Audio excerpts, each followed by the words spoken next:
Sebelumnya, jangan lupa silahkan like, subscribe, dan share sebagai dukungan untuk channel ini. Terima kasih.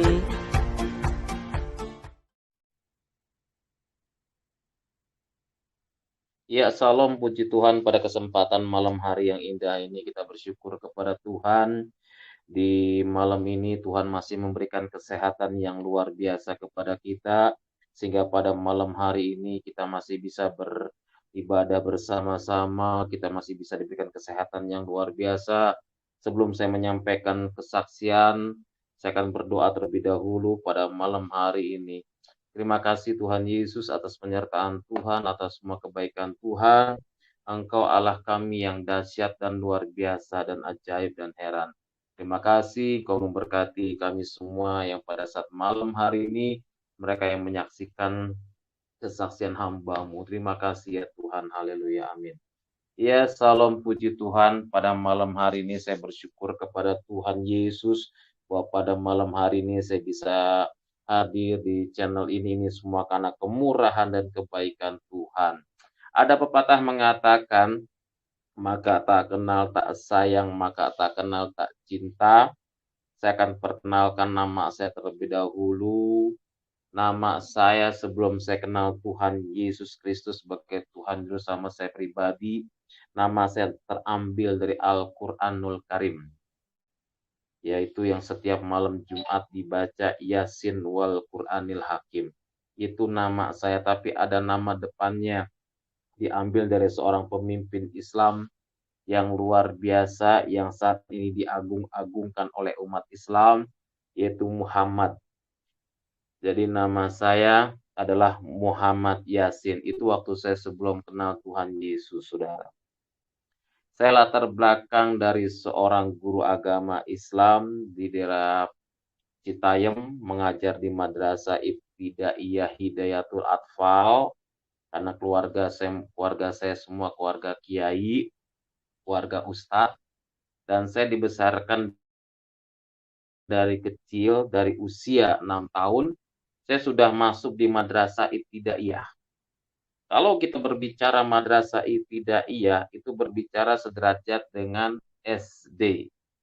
Madrasah Ibtidaiyah tamat, saya masuk lagi sekolah sanawiyah di Matlaul Anwar, daerah Pabuaran. Nah, selesai tamat di sekolah sanawiyah, saya sekolah lagi ya di Aliyah, sambil mondok di pesantren yang ada di daerah Cilebut, pesantren Al-Fiqoriyah ya. Di situ pimpinannya Kiai Haji Zulfikar Armahum. Saya pernah mondok di situ, bahkan saya pernah sekolah di situ sampai selesai, saudara. Nah, selesai saya dari pesantren, saudaraku yang dikasih dalam Tuhan, saya melanjutkan lagi pesantren di Bogor, ya, Darul Rahman, Yapi, ya.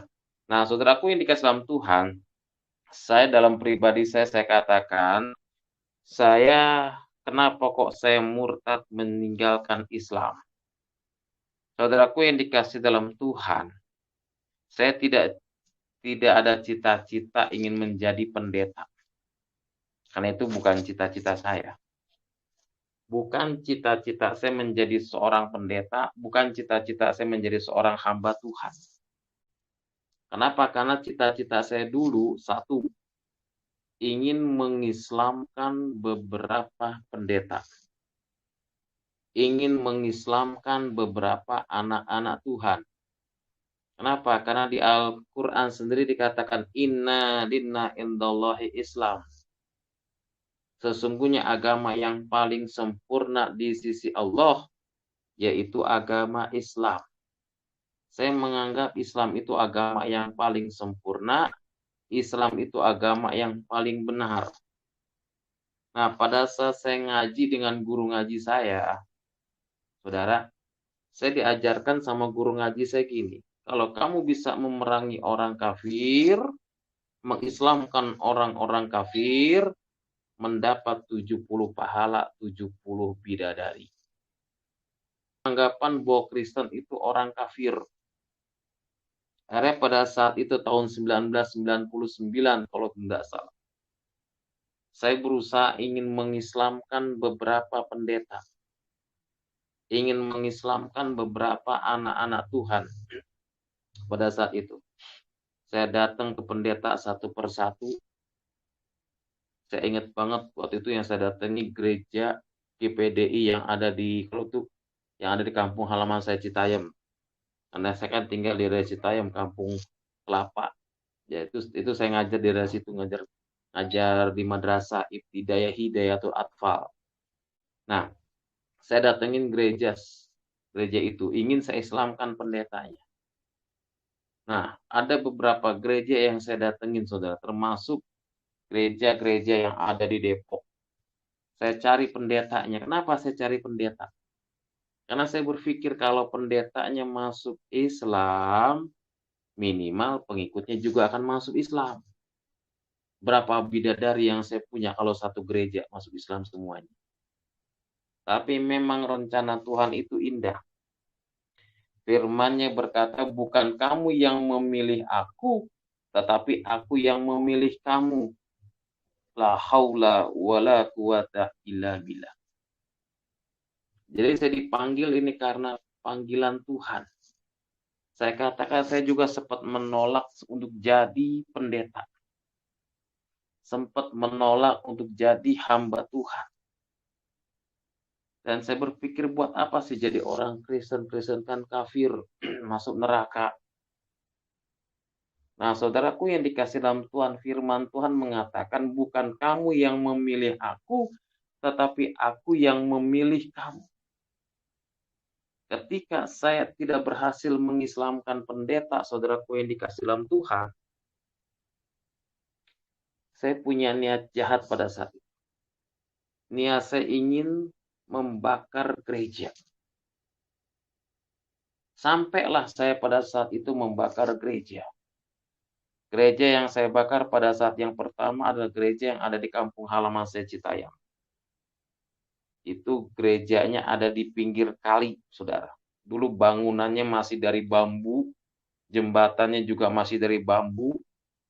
Tapi sekarang puji Tuhan, alhamdulillah, gereja yang saya bakar itu, saudaraku yang dikasih dalam Tuhan, sekarang bangunannya luar biasa. Bahkan beberapa kali saya khotbah di situ, saudara. Berapa kali saya diundang khotbah di situ. Itu gembalanya Bapak Pendeta Edi Tengkano. Itu jembatan dari bambu saya bakar. Kacanya saya sambitin. Itu jahatnya saya, saudara. Saya bakar gereja. Kenapa saya bakar gereja? 3 buah gereja saya bakar. GPIB Kampung Liok Depok. Itu saya bakar. Dan gereja yang ada di Bojonggede. 3 buah gereja. Kenapa saya bakar gereja? Saya berpikir dengan adanya saya membakar gereja akan ada orang Kristen menyerahkan diri masuk Islam. Saya tunggu 1 hari, 2 hari, bahkan sampai 1 bulan kok nggak ada orang Kristen yang menyerahkan diri masuk Islam. Karena apa? Saya survei gereja yang saya bakar, saudara. Ketika saya survei gereja yang saya bakar, pertama gereja yang ada di Citayam, kampung halaman saya. Ketika saya gereja yang saya bakar, saudaraku yang dikasih dalam Tuhan, itu orang-orang Kristen pada nyanyi-nyanyi, saudara. Mereka pada nyanyi-nyanyi, dan mereka pada berdoa sambil menangis. Mungkin dalam doanya mereka berkata, Tuhan, Kau jamah hati orang yang membakar gereja. Dan inilah salah satu korban doa saudara. Berkat korban doa saudara yang dulunya babi haram, sekarang alhamdulillah halal, saudara. Saya katakan saya sempat menolak untuk jadi pendeta. Bahkan saya sempat menolak untuk jadi orang Kristen. Saya berpikir amit-amit jadi Kristen masuk neraka. Tapi karena panggilan Tuhan yang begitu dahsyat, panggilan Tuhan yang begitu luar biasa, saya tidak bisa menghindar panggilan Tuhan. Jadi saya bertobat jadi pendeta itu bukan karena ada orang Kristen yang nginjilin saya, tidak. Saya jadi pendeta, jadi pengikut Tuhan Yesus bukan ada orang Kristen yang datang kepada saya, tidak. Karena saya benci dengan orang Kristen, benci dengan pendeta. Tapi kasih karunia Tuhan yang begitu dahsyat, kasih karunia Tuhan yang luar biasa. Saya dipanggil Tuhan melalui mimpi yang saya alami, saudara. Apa mimpi yang saya alami? Ketika habis sholat Isya, kan kalau sholat Isya kan jatuhnya jam 7 malam, bahkan bisa lebih. Tidak masalah, waktunya Isya itu panjang. Yang pendek itu waktunya maghrib. Hanya berapa jam. Ya, hanya beberapa jam. Isya ini waktunya panjang, bisa dikerjakan malam hari di atas jam 10 masih boleh. Nah, habis sholat Isya, habis mimpin sholat Isya 4 rakaat. Ya, saya akan jadi imam sholat. Nah, tiba-tiba, ya, biasanya saya habis sholat Isya kan persiapan, saya ngajar ngaji. Ya, dulu saya waktu ngajar ngaji, maaf kata saya ini orang yang sangat keras. Tapi ketika jadi hamba Tuhan luar biasa. Tuhan ubahkan hati saya menjadi hati seorang hamba. Saudaraku yang dikasih dalam Tuhan Yesus Kristus. Habis sholat Isya langsung saya tidur, saudara. Saya bilang sama santri saya, jangan ganggu Ustadz, Ustadzmu istirahat tidur. Baik Pak Ustadz. Akhirnya saya tidur, ketika saya tidur,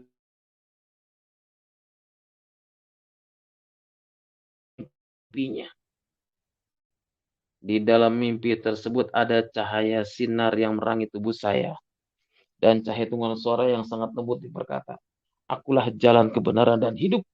Tidak ada seorang pun yang datang kepada Bapa kalau tidak melalui aku. Ini mimpi yang saya alami. Di dalam mimpi tersebut ada cahaya sinar yang merangi tubuh saya. Dan cahaya tunggal suara yang sangat lembut dia berkata, akulah jalan kebenaran dan hidup. Tidak ada seorang pun yang datang kepada Bapa kalau tidak melalui aku. Dan akhirnya saya terbangun dalam tidur saya, saudaraku yang dikasih dalam Tuhan. Sekujur tubuh saya penuh dengan keringat. Langsung saya masuk ke kamar mandi, saya ngambil sembahyang.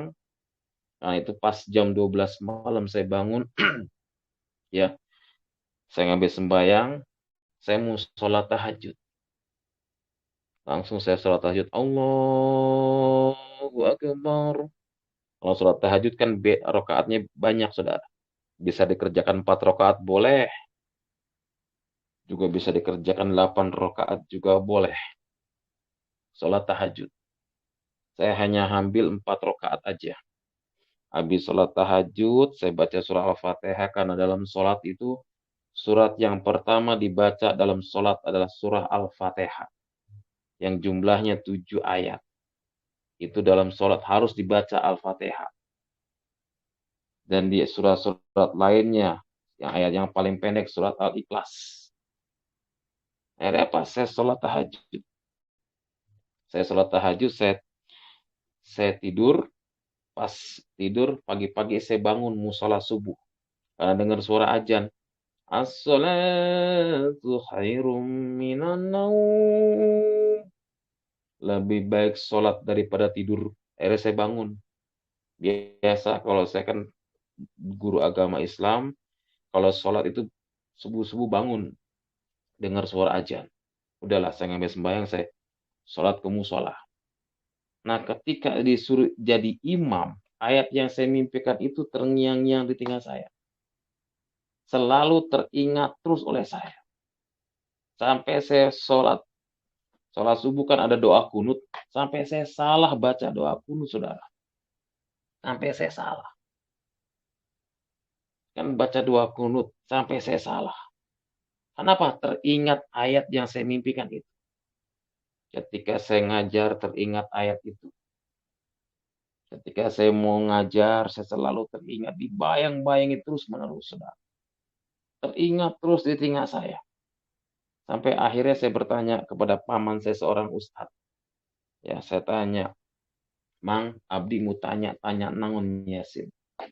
Karena saya kan dari Bogor. Begini Mang, saya pernah dikasih mimpi. Dalam mimpi tersebut ada cahaya sinar yang merangi tubuh saya. Dan cahaya dengan suara yang sangat lembut. Dia berkata, akulah jalan kebenaran dan hidup. Tidak ada seorang pun yang datang kepada Bapak kalau tidak melalui aku. Mungkin Mamang tahu apa artinya ini. Terus paman saya bilang, Yasin, coba dibuka di Al-Quran. Cari di Al-Quran. Saya buka Al-Quran yang jumlahnya 6.666 ayat. Yang terdiri dari 30 juz, 114 surah. Saya nggak temukan ayat itu. Saya bilang, Mang, saya sudah buka Al-Quran, kok nggak ada di Al-Quran ayat ini ya. Tentang akulah jalan kebenaran dan hidup. Tidak ada seorang pun yang datang kepada Bapak kalau tidak melalui aku. Saya ceritakan itu kepada paman saya, saudara. Paman saya bilang, buka Al-Quran. Saya buka Al-Quran, kok tidak ada. Saya bilang, di mana ayat ini, Mang? Terus paman saya bilang, Yasin, kamu kan punya guru ngaji. Datanglah ke guru ngaji kamu. Saya datang ke guru ngaji saya. Sampai di rumah guru ngaji saya bilang, Assalamualaikum Abah, Waalaikumsalam. Ayat naon Yasin tumben kesini. Begini Abah, saya pernah dikasih mimpi. Dalam mimpi tersebut ada cahaya yang menerangi tubuh saya.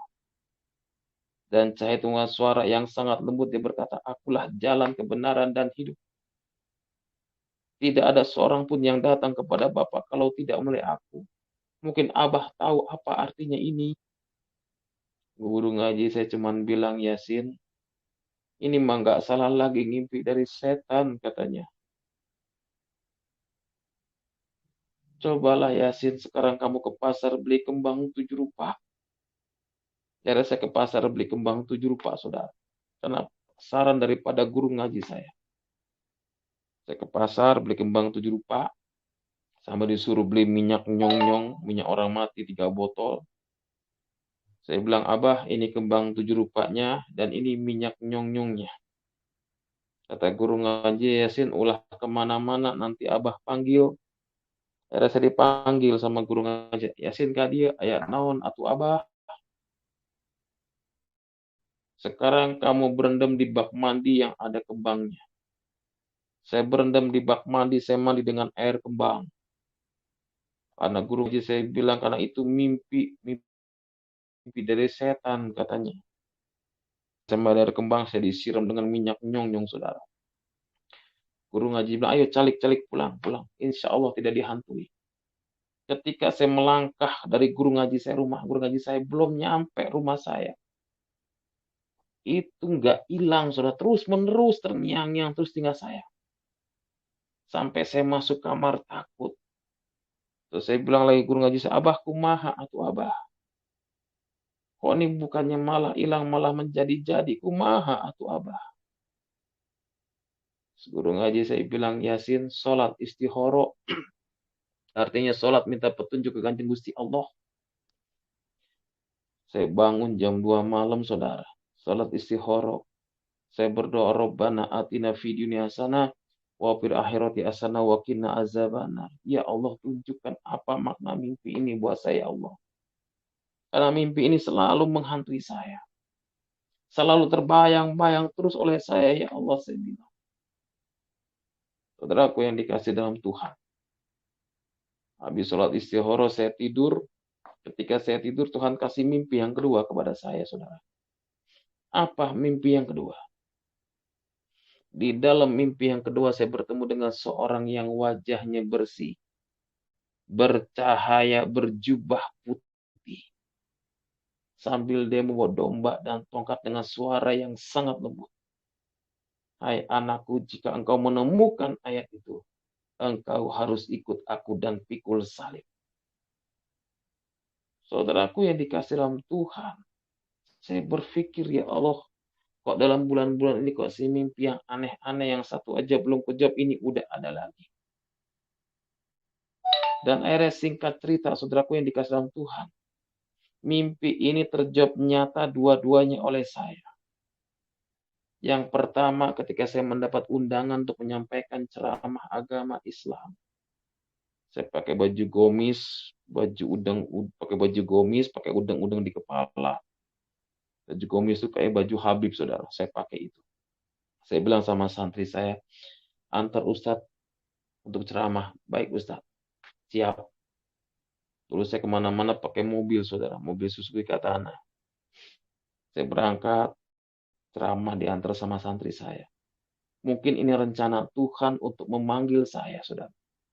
Karena firman-Nya tadi dikatakan, bukan kamu yang memilih aku, tetapi aku yang memilih kamu. Dalam perjalanan saya ingin menyampaikan ceramah agama Islam, saudaraku yang dikasih dalam Tuhan. Tiba-tiba Tuhan izinkan, maaf kata, saya ini mulus pengen buang hajat besar. Saya bilang sama santri, saya berhenti ini mobil sebentar, cari di rumah penduduk ini yang ada WC. Santri saya turun, saudara. Ketika dia turun di rumah penduduk itu nggak ada WC, yang ada jamban. Saya bilang, Masya Allah. Kalau saya buang hajat di jamban, saya bilang, ini kan baju komis mesti dibuka semua. Nanti yang ada kayak Tarzan dong, saya bilang. Saya mesti cari WC, saya bilang. Nggak mungkin saya buang hajat di jamban, saya bilang. Akhirnya ada rumah Nubager, rumah yang bagus. Itu sempat dilewatin sama santri. Saya tanya, kenapa rumah ini sudah kamu datangin belum? Belum, Pak Ustadz. Tadi saya nggak tahu kalau ada rumah yang mewah. Antar Ustadz ke rumah itu. Sampai di depan rumah yang mewah, saya ngucapin kalimat Assalamualaikum. Yang punya rumah nggak jawab, saudara. Berturut-turut sampai 3 kali saya ngucapin Assalamualaikum, Assalamualaikum. Karena kalau sudah 3 kali ngucapin Assalamualaikum nggak dijawab, sudah harus kita tinggalkan. Tapi karena saya mules, saya gedor-gedor pintu yang punya rumah. Yang punya rumah tiba-tiba keluar, ada apa-apa, gedor-gedor rumah saya. Saya bilang, mohon maaf Bu, saya bilang, izinkan saya numpang buang hajat besar kalau Ibu punya WC. Oh ada Pak, masuk aja silakan Pak. Saya masuk, selesai buang hajat besar, saya lihat ada pembantu lainnya, saya tanya, mana ibu yang tadi? Ibu ada di ruangan tengah, Pak. Bilang sama ibu, saya mau pamit ngucapin kalimat terima kasih. Ya, Bapak masuk aja, enggak apa-apa, Pak. Saya masuk ke ruangan tengah, saudara. Ketika saya mau masuk ke ruangan tengah, saya kaget, saudara. Di ruangan tengah itu ada gambar yang begitu besar. Gambar yang sedang bawa domba dan tongkat. Kenapa saya kaget? Karena gambar itu mirip yang ada dalam diri saya. Langsung saya tanya sama ibu tersebut, Bu, izinkan saya bertanya sebelum saya pamit. Ya Pak, tanya apa silakan. Ini gambar siapa yang sedang bawa domba dan tongkat. Apa ini saudara ibu? Langsung yang punya berkata, Pak, ini melebihi daripada saudara saya. Ya siapa ini? Tuhan Yesus, Pak, Tuhan saya. Saya bilang, Masya Allah. Saya salah masuk rumah, saya bilang. Kalau toh ibu orang Kristen, saya nggak jadi buah hajat besar, saya bilang. Langsung ibu itu rangkul saya, Pak, Tuhan berkati Bapak, ya Tuhan pakai Bapak. Lah saya bilang, pakai apanya Tuhan, saya nggak ngerti kalimat pakai. Dan akhirnya saudaraku yang dikasih dalam saya pulang. Saya nggak jadi ceramah, sampai di rumah saya sholat, ya Allah, jangan kau jadikan saya orang Kristen, amit-amit saya jadi Kristen, saya bilang.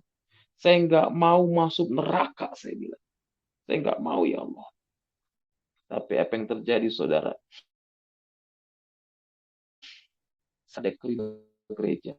Kerinduan ini nggak bisa dibendung, saudara. Saya cari gereja. Gereja yang saya datang, gereja yang saya bakar, saudara. Kerinduan ini habis sholat subuh nggak bisa dibendung, saudara yang dikasih Tuhan. Saya cari gereja yang pertama, saya datang gereja yang saya bakar, saudara. Saya duduk di belakang. Ketika saya duduk di belakang, saya mendengarkan sebuah lagu. Roh Kudus hadir di sini. Itu lagu pertama kali saya datang ke gereja, pertama kali saya kenal Tuhan. Makanya saya kalau dengar lagu ini saya nangis, saudara. Kenapa? Karena itu lagu pertama saya kenal Tuhan. Roh Kudus hadir di sini, mengalir di bait suci. Itu saya dengar lagu itu, saya tersentuh luar biasa, saudara. Saya lagu dinyanyikan, pendeta naik ke atas mimbar. Pendeta berkata, mari sama-sama kita buka Alkitab kita. Apa yang dibuka? Akulah jalan, kebenaran, dan hidup. Tidak ada seorang pun yang datang kepada Bapa kalau tidak melalui aku. Sontak saya kaget, saudara. Masya Allah. Ini nggak salah, pendeta. Baca Alkitab kok sama dengan mimpi yang saya alami. Saya kaget luar biasa.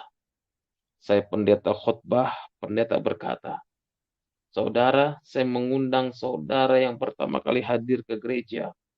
Saya minta saudara untuk maju ke depan, saya doakan. Sontak saya kaget, saudara. Tiba-tiba ada seorang ibu, ayo Pak, silakan maju Pak. Didorong saya untuk maju ke depan. Saya maju ke depan, saudara. Ketika saya maju ke depan, itu pendeta berkata, saya akan turun mimbar dan akan saya tumpang tangan buat Anda. Anda berlutut. Saya bertahun-tahun gak pernah berlutut di hadapan manusia.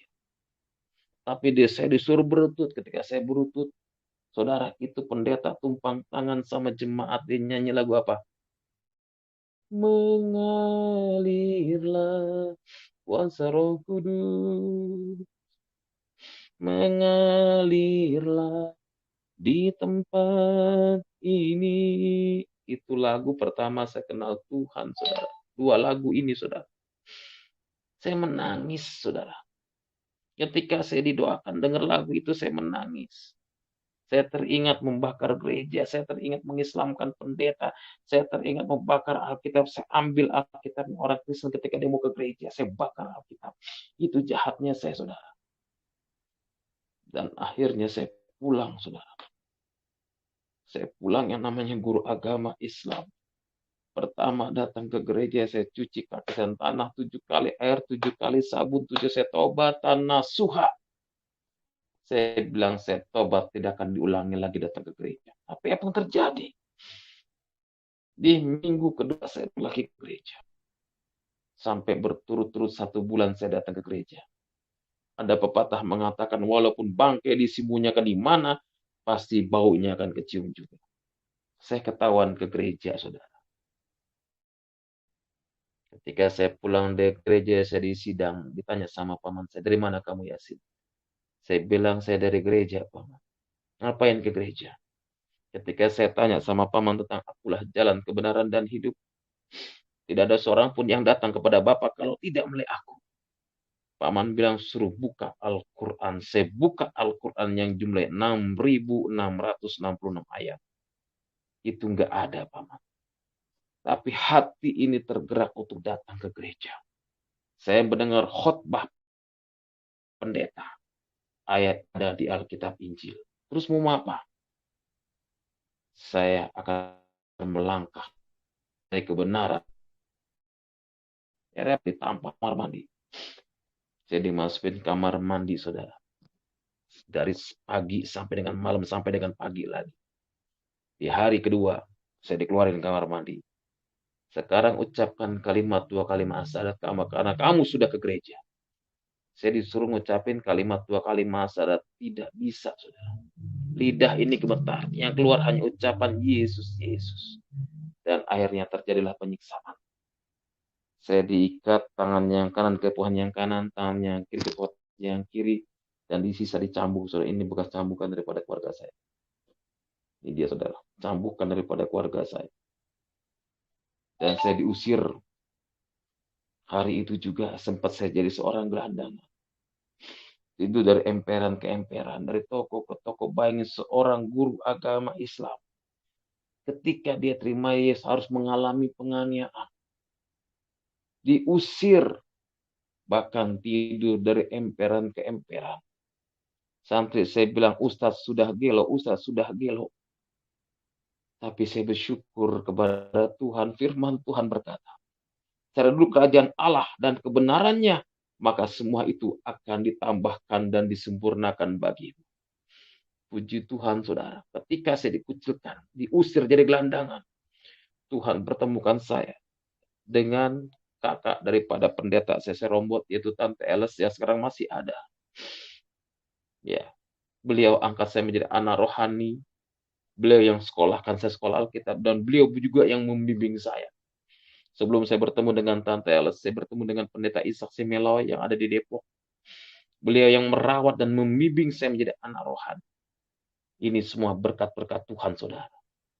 Jadi puji Tuhan, inilah kesaksian yang dapat saya sampaikan kepada saudara.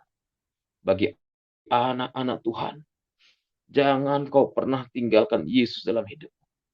Pertahankan Yesusmu, pertahankan imanmu. Jangan sampai kau tinggalkan Yesus, saudara. Saudaraku yang dikasih dalam Tuhan, kenapa saya murtad meninggalkan Islam?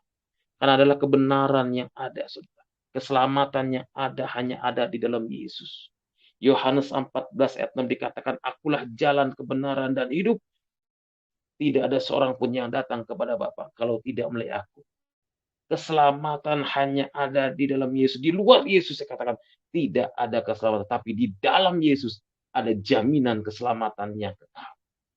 Makanya dalam setiap sholat saya berdoa ihdinas siratal mustaqim. Ya Allah, tunjukkanlah aku ke jalan yang lurus. Sampai saat ini mereka masih minta jalan yang lurus. Padahal jalan yang lurus sudah ada dan sudah nyata. Dalam Al-Quran 43 Al-Azruf ayat 61 dikatakan. Dan sesungguhnya Isa Al-Masih benar-benar memberikan pengetahuan tentang hari kiamat. Karena itu janganlah kamu ragu-ragu tentang kiamat itu. Dan ikutilah aku. Inilah jalan yang lurus. Kenapa harus Isa yang bisa memberikan pengetahuan tentang hari kiamat? Sedangkan ada Mr. M, ada Nabi Nuh, Nabi lain sebagainya. Kenapa harus Isa? Karena mereka adalah berdosa. Tapi Isa Al-Masih, suci 19, Maryam ayat 19. Maka diberikan gelar sang juru selamat Raja Damai. Saudaraku yang dikasihi dalam Tuhan, saya bersyukur kepada Tuhan. Bahwa Tuhan sudah menyelamatkan pribadi saya. Yang dulunya saya benci kekristenan. Yang dulu saya benci dengan orang-orang Kristen. Bahkan ingin mengislamkan pendeta. Tapi sekarang puji Tuhan. Kenapa saya murtad keluar daripada agama Islam? Karena kebenaran yang luar biasa. Kebenaran keselamatan yang luar biasa. Tuhan pribadi saya. Saya jadi pendeta bukan karena ingin kaya. Saya jadi pendeta bukan karena ingin uang. Tapi saya jadi pendeta karena kasih karunia Tuhan yang luar biasa. Bayangin, saya jadi pendeta sengsara, saudara. Kalau sudah tahu. Mengalami penganiayaan diusir dari keluarga. Jadi hamba Tuhan juga. Mengalami penderitaan, tapi ikut Yesus. Firman Tuhan mengatakan, ikut Yesus pikul salib. Salib yang kita pikul akan mendapat mahkota kehidupan yang luar biasa yang Tuhan berikan dalam pribadi kita. Ikut Yesus, saya katakan tidak pernah mengalami hal-hal yang luar biasa. Ikut Yesus pikul salib. Tadi balik kita pikul salib, maka ada mahkota kehidupan yang Tuhan berikan kepada kita. Inilah kesaksian yang bisa saya berikan kepada saudara. Yang terpenting dalam hidup kita.